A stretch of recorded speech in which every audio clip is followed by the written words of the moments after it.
Broadcasting from the city of brotherly love, Philadelphia, to around the globe.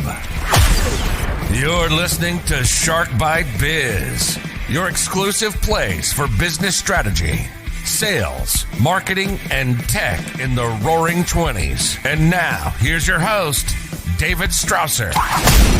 It's that time again. Yes, indeed. It's time for another episode of Shark Bite Biz. Once again, I'm your host, David Strausser, and this is your place to learn how to grow a business during a global pandemic. Today's discussion literally is just that. I have an amazing story from a small business owner, and this is a well-established business. It started, I guess, in the late 80s, and this woman ended up buying the business about 18 months ago. So think about this, okay? Nearly half the time she has owned the business, we have been in a global pandemic. Talk about trial by fire, right? We're going to dig in and learn about the experience of her buying the business and the changes and pivots she has had to make to survive. Remember, just bought it 18 months ago, just learning how to run the business, just getting in her groove, getting things stable with the new ownership, and bam, this happens, and she has to do things that she has never even thought of. But what the most saddest part is that she isn't even in the clear yet. I'm sorry, but I have to say this, and I want this on my intro video, and I ask my viewers, get this message out. Yes, I understand. I think everybody at this point knows we have a presidential election going on for Congress, Senate seats, all that stuff. But those people, while they're campaigning, they are still in office, and we really need our Congress and our president to step the heck up and help businesses like hers to survive. It is getting to the critical breaking point for so many businesses out there. And you got to remember, this isn't something that is her fault. She had made aggressive moves to stay afloat. This is something that she did not cause. It wasn't like, she mismanaged a business or anything. No, PPP is out of funds. The virus is still kicking around. I know our guest is not the only business owner facing these tough challenges right now. And, I really just want to thank her from the bottom of my heart to be so brave and have the courage to come on the camera on this podcast to explain her struggles, to tell the truth and not sugarcoat it. There are so many business owners out there feeling exactly how she feels, exactly what's happening with her business. It's happening to her business, okay?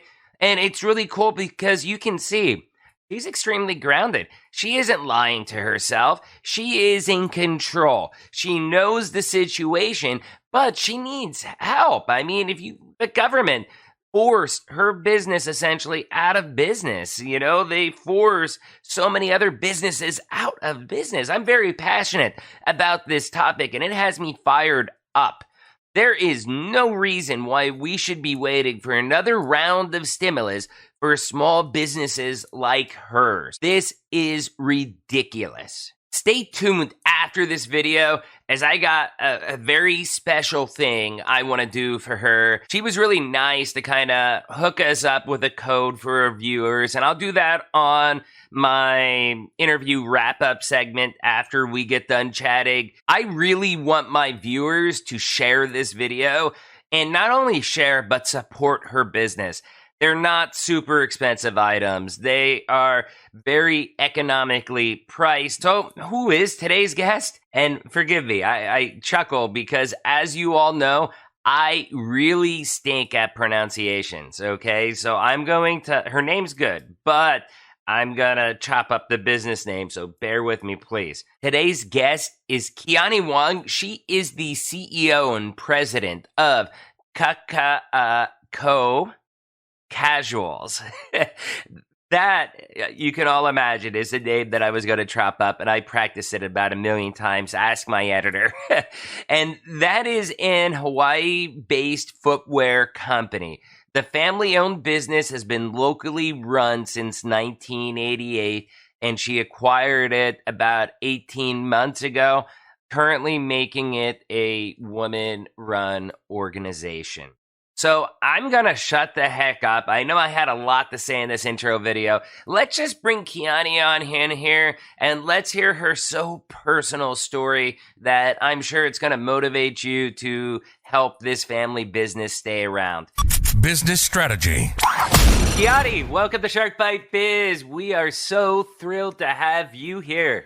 Awesome. Thank you so much for having me today, David. Oh, no problem whatsoever. So I know you've watched the show. In fact, you even called out the episode with UPS with Betty on there, which is an awesome episode. You know how this goes. Very first question, softball question.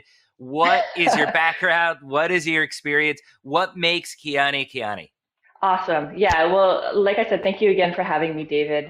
So my name is Kiani Wong. And I am the CEO and president of Kaka'ako Kasuals, and we're a locally based, Hawaii-based footwear company, and we supply pretty much the entire island chain with what we call slippers. The rest of the world probably calls them sandals or flip-flops or thongs, but we call them slippers here in Hawaii. So we do that primarily with water shoes. So we provide pretty much all of the major stores like Target and Walmart, Ross, a couple of other local chains with slippers.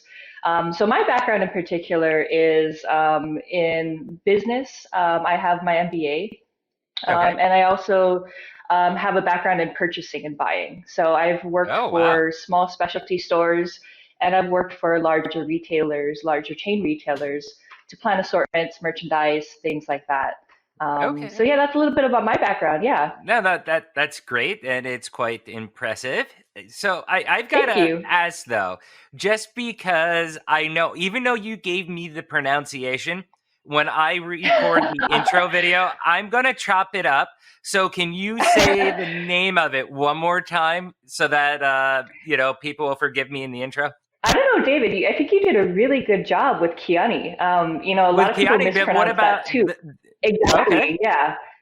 And so the pronunciation of the business is Kaka'ako Kasuals. There's a glottal stop in between two of the A's. Right. So there's a little bit of a that stop. So but Hawaiian words are really, really difficult. Yeah, I noticed. And people think that because I'm fluent in Spanish, so in fact, in my household, little known fact, I speak Spanish here essentially all day, every day, except when I'm working. When I'm working, that's amazing. Doing the podcast, our whole house, it's Spanish. I mean, we have a very mixed household here, so people think that I would be good at pronunciating things because I speak two languages. Well, it's not true. I totally take that. And I have chopped up so many names that it's so unintentional. But I'm sorry, I had to go off on that tangent just to make sure that we get it right. Absolutely. No problem. Let's go into first the business, okay? You are the CEO and president, right? Yes. Okay. Yes. Okay. So I wanted to make sure you held the two positions. But with that, did you start the business or how did that evolve? Yeah, so actually, this business has been around since 1988, but my family and I only bought the business about a year and a half ago. So you bought it. That's amazing. Yeah, that sounds fun. Yes. Yeah, it was amazing. It was quite the process. But about 2 years ago, the previous owners of the business approached my family and wanted to see if maybe we would have been interested in purchasing the business from them. They're ready to retire. They're in their mid to late 60s. They just kind of wanted to spend time with their grandkids. And they were looking for somebody to, purchase the business from them. So my family said, yeah, exactly. I mean, you work so hard at something for almost 30 years. you want to make sure that, whoever's buying your business, the legacy is going to be continued in some sort of way. So we were lucky definitely. enough that they thought of us when they were interested in selling. So that's actually how we got started. Great. Yeah. That's really cool. So it is still a new business for you. And now you said about how you sell the slippers in Hawaii. You're selling to some big box retailers, local retail. Do you do anything else in the main 48 states as well too, or is it just some e-commerce? How big's your footprint? Yeah. So we actually there are a couple of our customers that export. Now you get it. Okay. I got it. Yeah. It took me a second, David. It took me a second. It's a little bit early in Hawaii still. I think it's just barely 9 o'clock here. So my brain takes a while to warm up. So yeah, the 48, we do some e-commerce. When we're talking about some of our retailers, they actually we service several retailers who do business in Las Vegas, and also some retailers who also export. So we are actually in Guam, and a couple of our retail partners, as well as Micronesia. So we have some Pacific and outside of the United States presence. But we do ship internationally too, directly from our website. So if you were, say, in Australia or Canada or Japan, and on our website and wanted to buy something directly from us, that's very possible. Okay. That's pretty cool. So you bought the business 18 months ago, and what a heck of a time to buy a business. Almost half the time you've owned the business, we've been in a global pandemic. So it's been insane.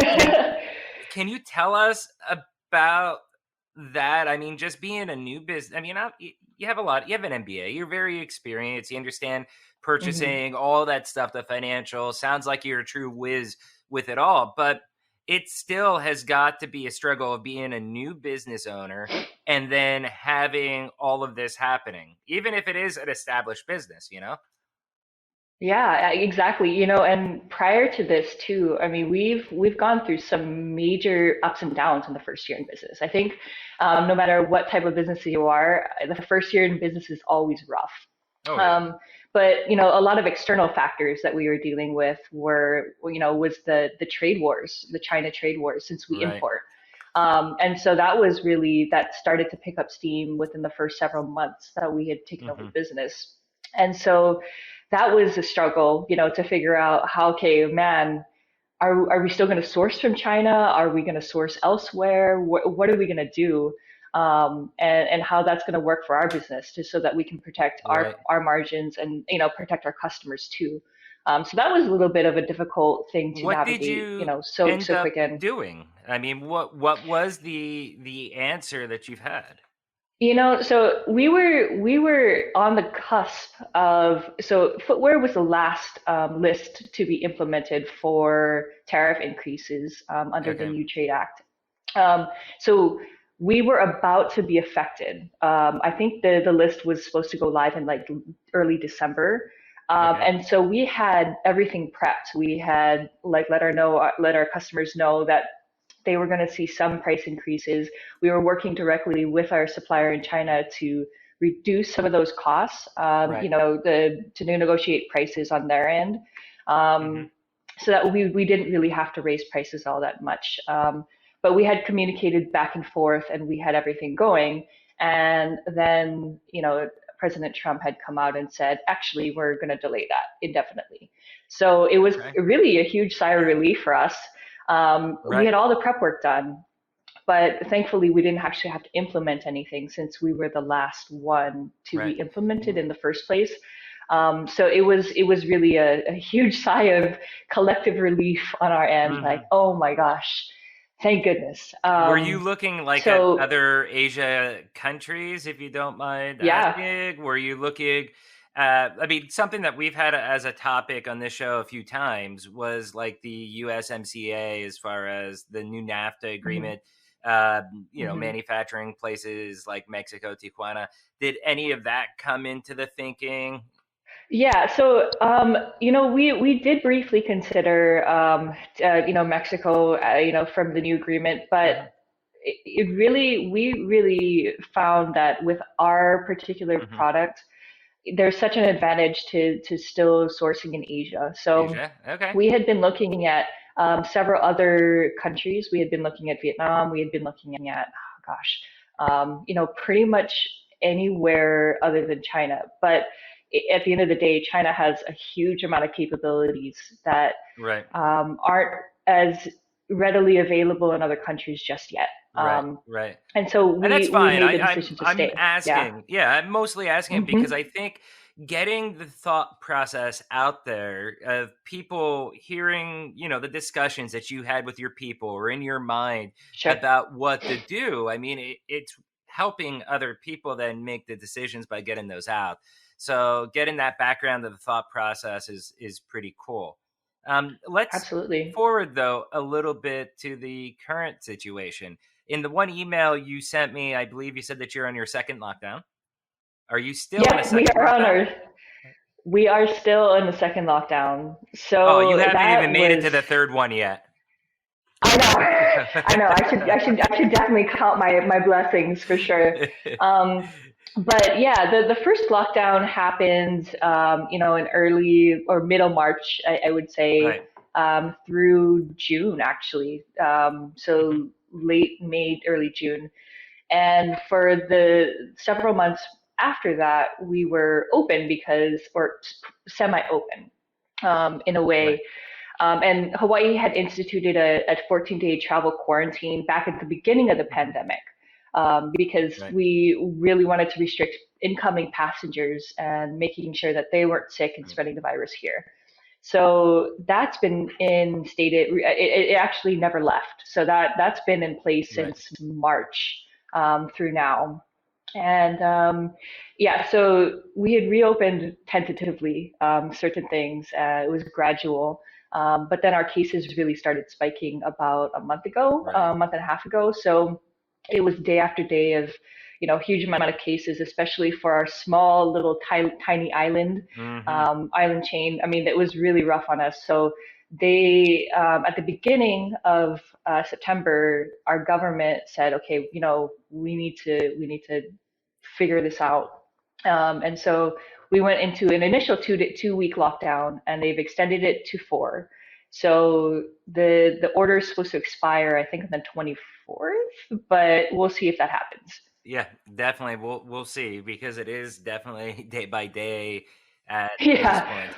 So, what kind of changes have you been forced to make to survive? I mean, it's a tough situation. You bought the business 18 months ago. You're in this. Obviously, your business is still kicking and doing good from what I can see. How Yeah. did you make that happen? What are you doing? What's the secret?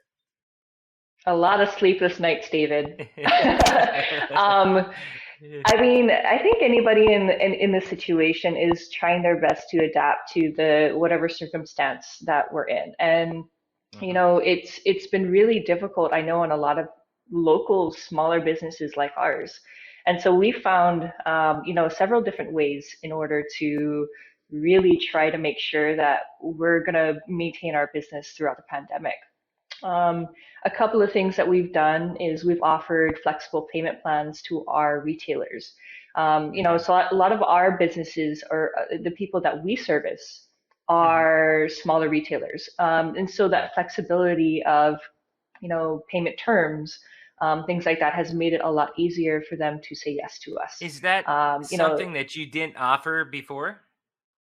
Well, no, we definitely offered payment, a payment structure before, Mhm. but we're much more flexible now. Right. So you got a Terms. little more aggressive with it.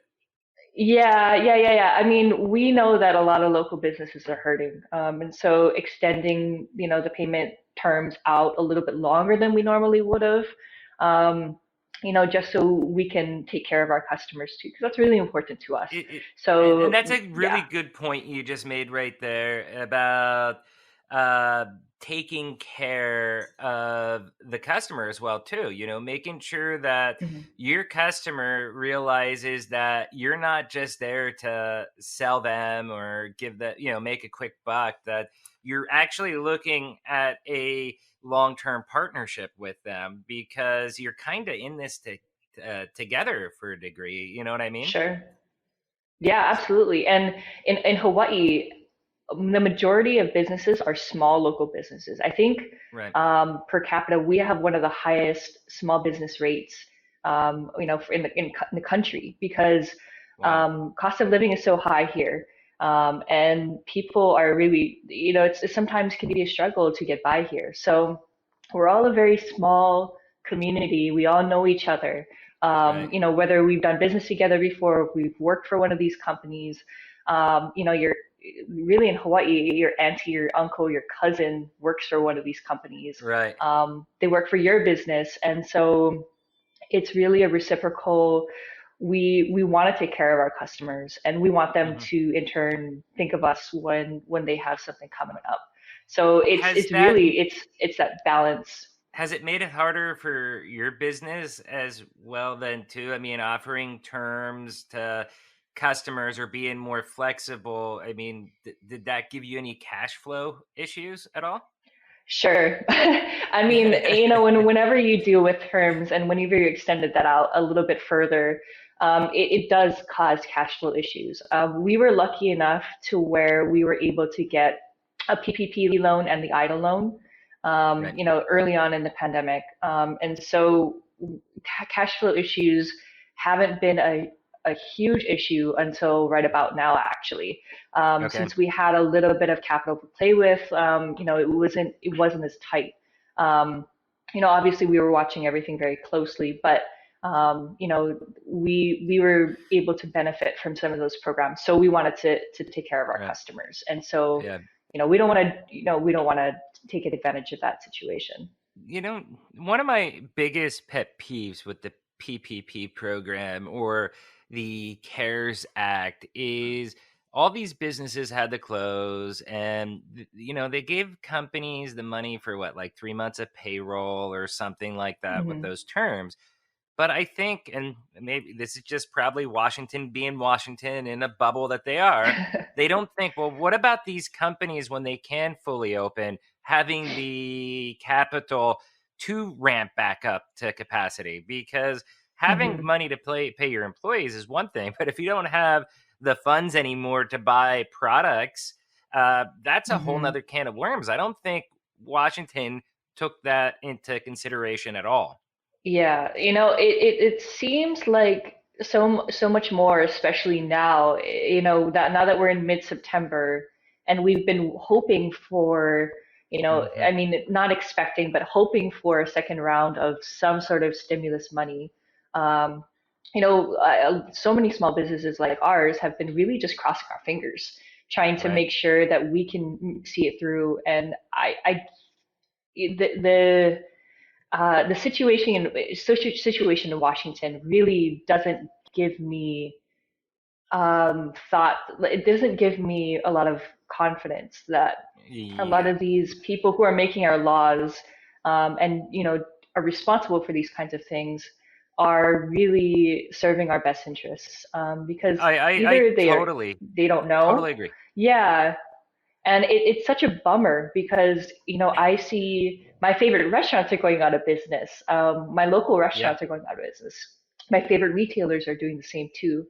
People and businesses who have been, older than ours, older than 1988, Mhm. just having such a rough Closing down. time. And yeah, because there are so many restrictions on business, and there's not a lot of help.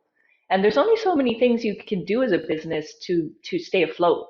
I mean, it's Right. none of this is it's a permanent situation. So it's really balancing, okay, well, You what can can only we you can change and only what can we take not change? you can only take from the right hand and put it in the left hand so many times before there's nothing Hmm. left in the right hand to give to the left hand. And I Exactly. think that's a situation we're getting into now. I've heard, some rumors that maybe some sort of deal was brokered over this past weekend or whatever. But hopefully by the time that this episode publishes, there'll be something out there that'll help all the businesses just like you all. And I think that's an important story, having business owners like you out there and speaking out like, hey, look, this is where the first CARES Act missed the mark. Okay. This is how you can fix it. I really think, the voices need to rise up and just get louder so that they can hear us and they can support people like you. Because I think it's ridiculous that you could be put into the position where over something like this, where you're being mandated to close, that you could end up closing permanently. Sure, yeah. And yeah, it's such a rough situation because, I understand the need for it. I mean, Yeah. we understand the need to protect people and to keep people safe. Yep. But, with Hawaii being such a tourism-driven Right. economy here, I mean, once you cut the head off of tourism locally, it was such a huge blow to so many local businesses. A lot of Yeah. local businesses rely on that. Our hotel industry is large, our restaurant industry is large, and it's Hmm. primarily, well, not primarily, but a lot of that is owed to tourism. And Oh yeah. so, shutting that off for us since March has been really, really a kill to a blow to our local economy. And With your it, slippers, how much of your yeah. business is actually dependent upon tourism? Are you more for the local people and the occasional tourist, or how do you view it? Yeah, so originally when the company was started, it was 100% tourism based. It was Okay. mostly in tourism locations, retailers who catered directly to tourism. Over the last year and a half, we had slowly started to evolve that a little bit and Hmm. really hone in on the local customer and try to get them more interested in our product. We advertise locally in our local papers, so through social media locally to get our name out there. And so Okay. we've really started to see kind of a shift Hmm. in our customer base. But I mean, primarily, I would still say it was maybe 75 to 80% tourism based. And Oh so that's wow. reflected in our sales numbers. So, Hmm. during the last 6 months, our sales numbers have really, really taken a nosedive. And it's because of that. So we've really had to try to find other ways to get out there with our existing customers, um, Hmm. and really evaluate our business as a whole. Yeah, that's see, you must have the list of all my questions in front of you, it seems like, because that was going to be my next question. No, Yeah. but did you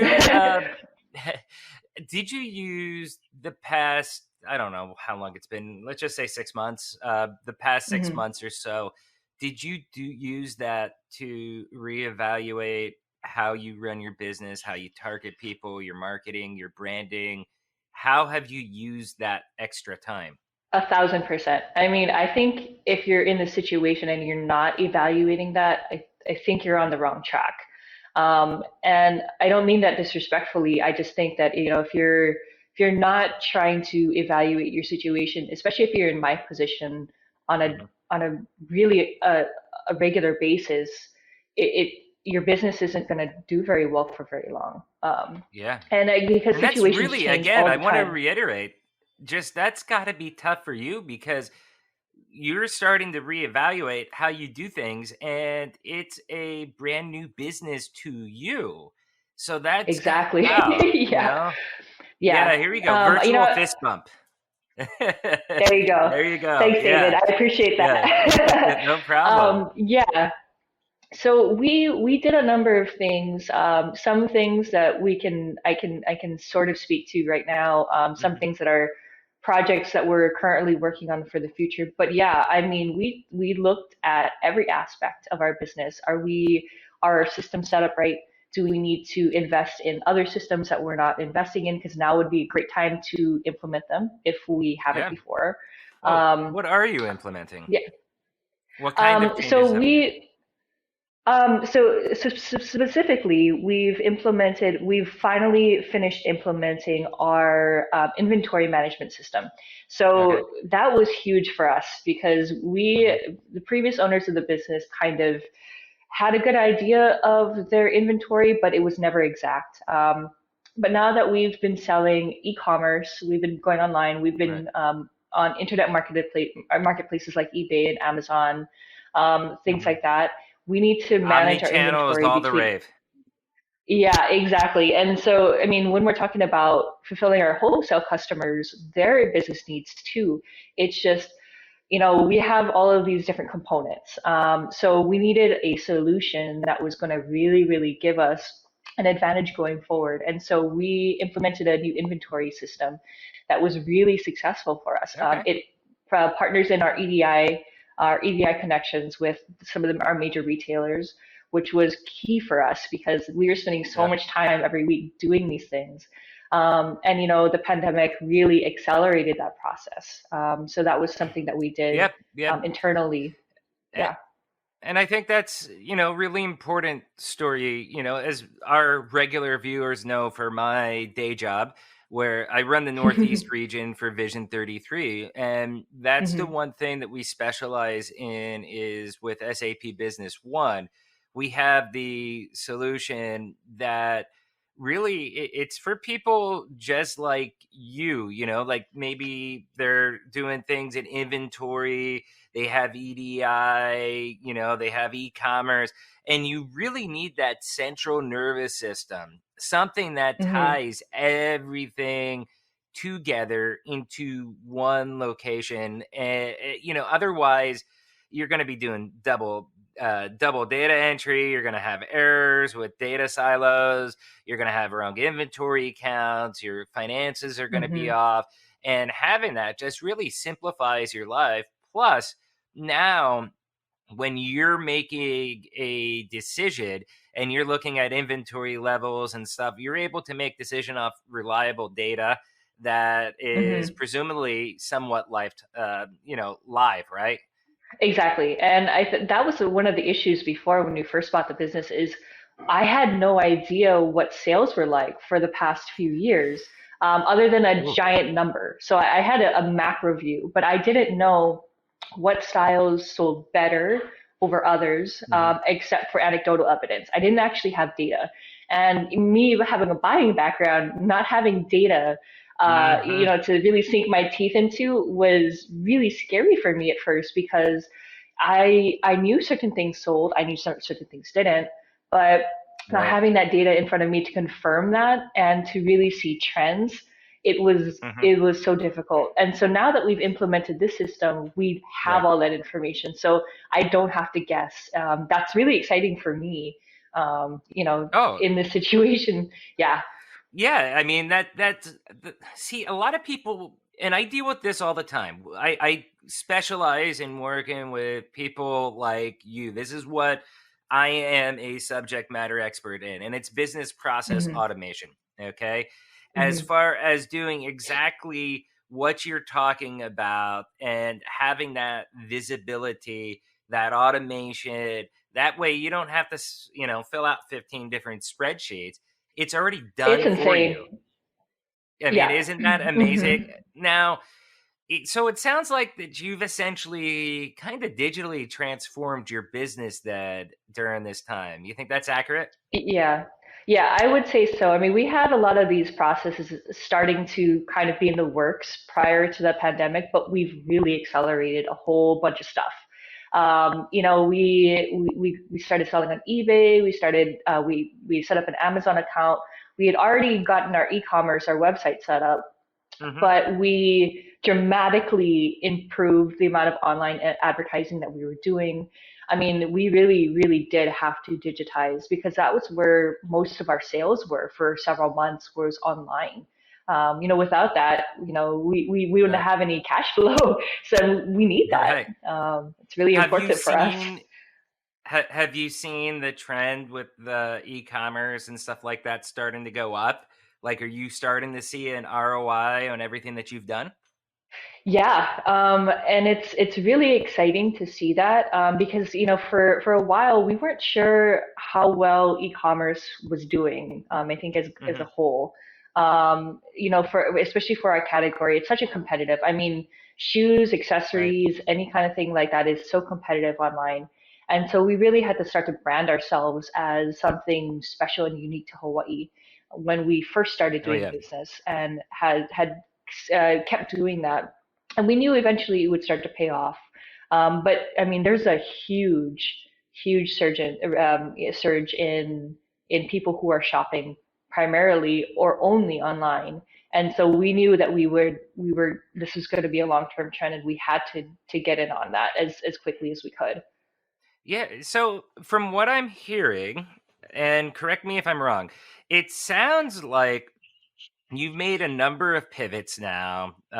Who you Hmm. sell to, terms, technology. You've done a lot of cool stuff to position your brand to survive this, but you're Hmm. just not there yet. But it sounds like you're on your Yeah. way. A lot of other places haven't had a second shutdown, Right. where we're completely cut off from commerce, and so we're in the second one. Our situation here is a little bit different than the rest of the country, just because we are Right. so tourism and visitor And you're so visitor far away oriented. too. I mean, it's not like you can Yeah. just drive across state lines like Philly to Wilmington, Delaware, and you're in another state, another set of rules. And you maybe Hmm. can do some things out there that you can't do in Philly. You can't do that in Yeah, Hawaii. yeah. Up until this past weekend, the beaches were closed too. Wow. During the second shutdown, so we couldn't even go to the beach. And Hmm. for this second 2 week, it's supposed to be where you can go to the beach alone. So you can, I mean, like when I say there's a lot of restriction in Hawaii right now, I think Hmm. it's probably one of the most restricted in the country for what you can and Right. cannot do. Retailers are closed. Non-essential Right. retailers are closed again. So that means all of our shopping malls, all of our small businesses, really Mm. the only retailers who are open are Walmart and Target and Ross, and a couple of other big ones, but anybody else is closed. That's a whole nother topic we can Oh discuss yeah, oh offline. yeah, for That does sure. that does drive me a little bit nuts that they're so open, but yet the people that really need it, companies Hmm. like yours, they're kind of put in a different category. And again, I think it's just that bubble that some of our leaders live in, that they don't really actually realize. You're helping big box out more than you are with mom and pops. Hmm. But we won't broach the political topic of that here. But Exactly, uh, hands off. yeah, heads up, heads up. I'm trying not to get demonetized. So, For uh, sure. yeah, yeah. So, what's the biggest thing that you feel that you still have to do yet in, with the global pandemic going on in order to do a final pivot? Do you think you've done everything and Yeah. it just kind of let's see the results? Or do you still think that there's a big piece of the puzzle missing for you? Um, I don't feel like there's a big piece of the puzzle missing. I think we've done a lot in order to, pivot our business into the future. But I think there are a couple of things, smaller things that we're experimenting with now. We just ordered some net gaiters, like Right. the balaclavas, yeah, like Yep. sort of thing, to see if that would might be a new product that we Hmm. can bring in for our customers that they would appreciate. And so we're trying little things like that now in order to get maybe see if a different product assortment is the right way to go. So that's going into the future. And so we've You just know, recently started to do that. that's great. That's Yeah. great. I think now is the time to experiment. One thing that we've had plenty of experts on this show. One episode that you may like would be Lisa Anderson, who is just a specialist manufacturing, distribution, supply chains, logistics, all that stuff. And Hmm. when you're checking out the new things, just keep in mind too, most of the data that you have, even in your brand's banking new system that you're using, the past Hmm. trends, the past history, stuff like that. I mean, it's not really relevant for these times. So Yeah, right it's now is the crazy. perfect time to set new trends and, set new things like checking out the neck gaiters and stuff like that. That's really cool. Yeah, yeah. I mean, there's a lot of opportunity. I think a lot of retailers and a lot of small businesses like ours have found in these times that there are things that they didn't even think of that Hmm. that fit well with their product assortment that are very popular right now. Yeah. At the beginning of the pandemic, I was like, shoot, do we need to like completely change our business model and completely pivot everything? And I think there's such a great amount of groundwork already here to completely just discard that. Right. Would be really a disservice to the business. So finding that, okay, this product is good with our particular assortment, and not just completely, forgetting about all of the work that we've done before, Hmm. is really important. But exploring new paths, exactly, new ways of Yeah, selling, that's new ways great. of thinking about your business. Yeah, there's just so much. Okay, so we do got to start getting wrapped up. I guess I have three questions that I do want to ask. I guess we could do lightning round. Okay, Okay, do a okay. lightning round of questions. First one is going to be: your business is not only just a family business, but it's a woman-owned and run business, right? Yes, yes. Okay.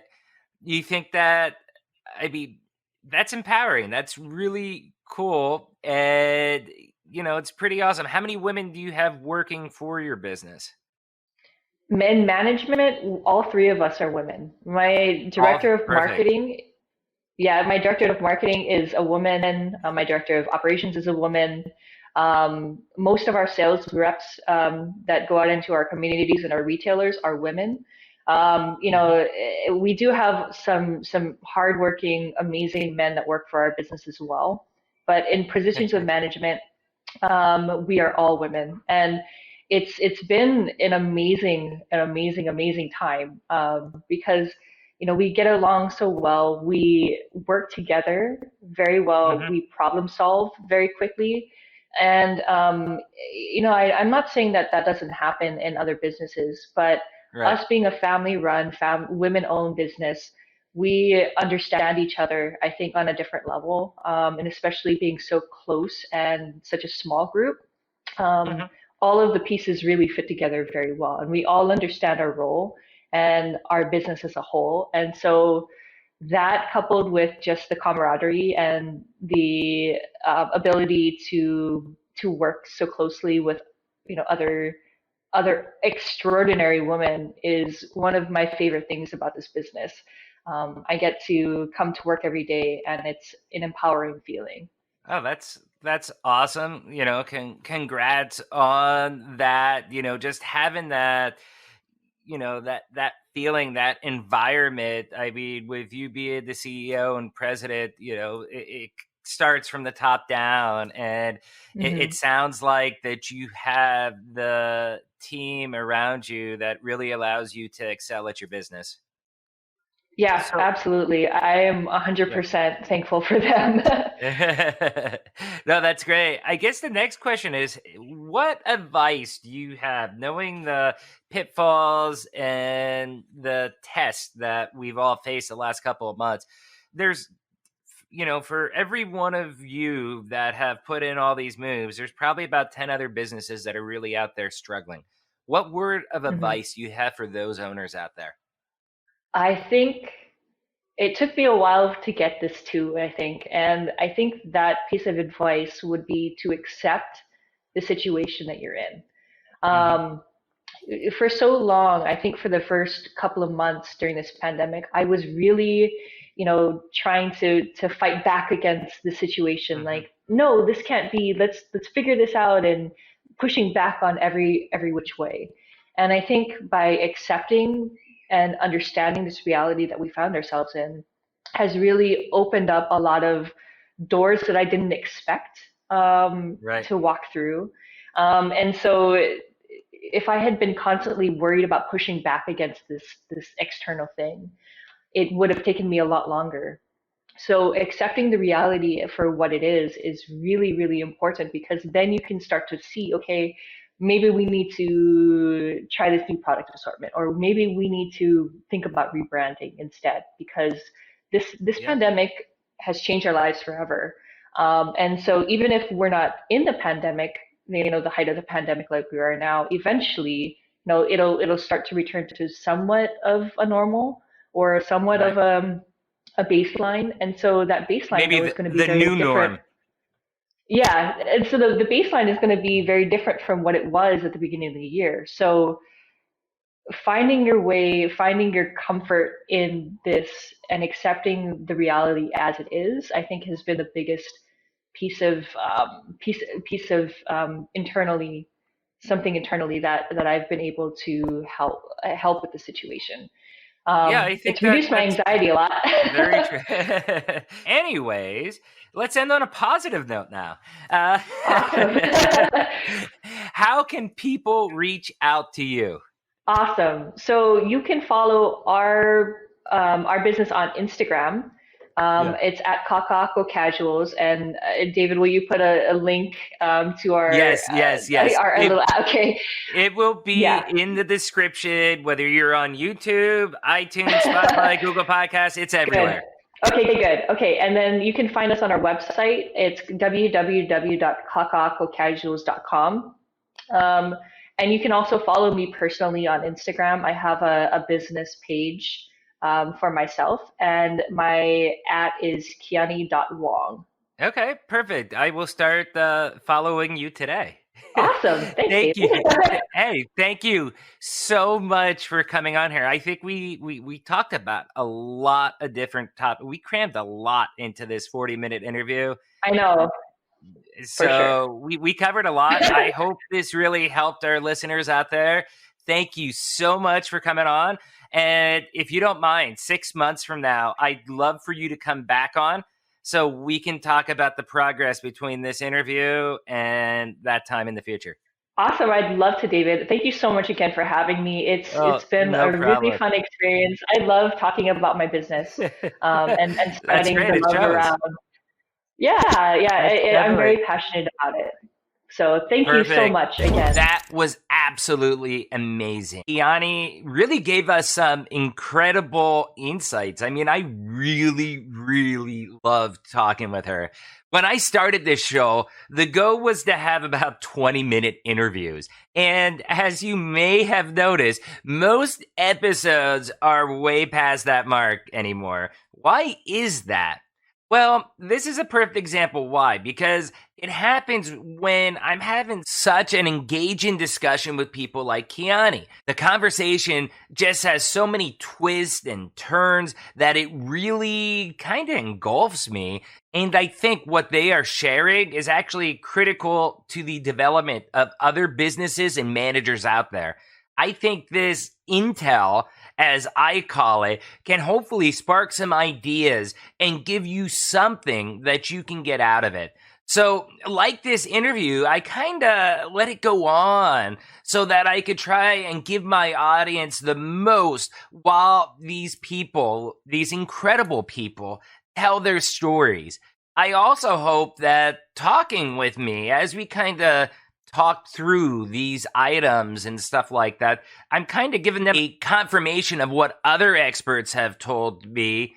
And maybe I'm even sparking some ideas with them that can really kind of help them with some of these topics we discussed. So look at all the pivots she has made to stay afloat. She started offering flexible payment terms to their customers, started to offering some new products, really trying just to revamp the brand for today's reality. She started doing a lot more e-commerce, online ads, as well as even offering private labeling. I mean, her and her team have really taken all of the right steps. I mean, you really can't ask for much more than what she's already doing. For somebody that was forced into this position due to circumstances that are really beyond her control, it sounds like she really did all she could to find success. So I've checked out their products. They're very, very economically priced, extremely reasonable, and they look fabulous. I usually don't do this on my show. I tell all my guests, hey, look, I know you represent business. I know you are a business, whatever it may be, but I'm bringing you on to talk about you. I'm bringing you on to talk about your experience, okay? Yes, use your business as a reference. Tell your story. Tell the story about how your business helps people. But this isn't an advertisement for your business. People want to hear your expertise. They don't really want to hear you pitching them business on the podcast. I'm going to make an exception for this rule. And that's because my heart really goes out to her and everything she's doing, the situation she did. I mean, she made a smart move buying the business 18 months ago. Can't help that half the time she's owned the business, we're in a pandemic. So she gave me a discount code for you all to use. It is SharkBite25, all capitalized and one word. So SharkBite 25. And I'm going to put that in the description and on the website. That'll all be there. You'll be able to find it.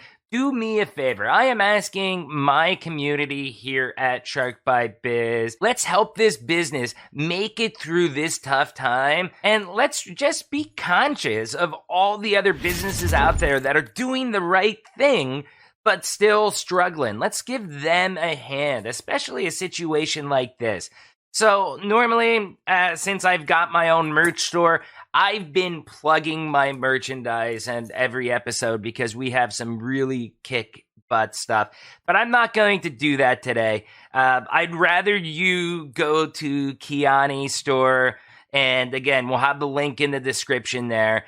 Go visit her place. Instead of buying a coffee mug or like this brand new t-shirt that I have from the Shark Bite Biz store, go visit Kiani's store, take a look, help them out. Let's help them survive and grab something from her today. So for today's discussion point, hearing Kiani's story, what do you think that she can do to stay afloat until things get to the new normal? Let's discuss. Leave a comment down below and let's see what kind of ideas we can get.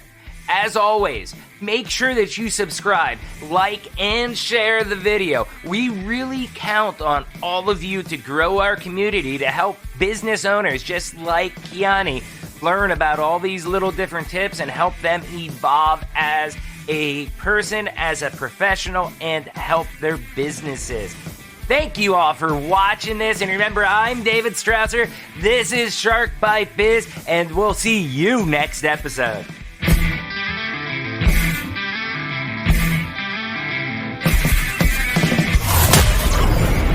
Thank you for listening to Shark Bite Biz. We hope you got some insightful info from this podcast. Be sure to subscribe to us through your favorite podcast app and visit us on the web at www.sharkbitebiz.com. How has business changed for you in the 20s? Email us at podcast@sharkbitebiz.com so you can join us and share your story.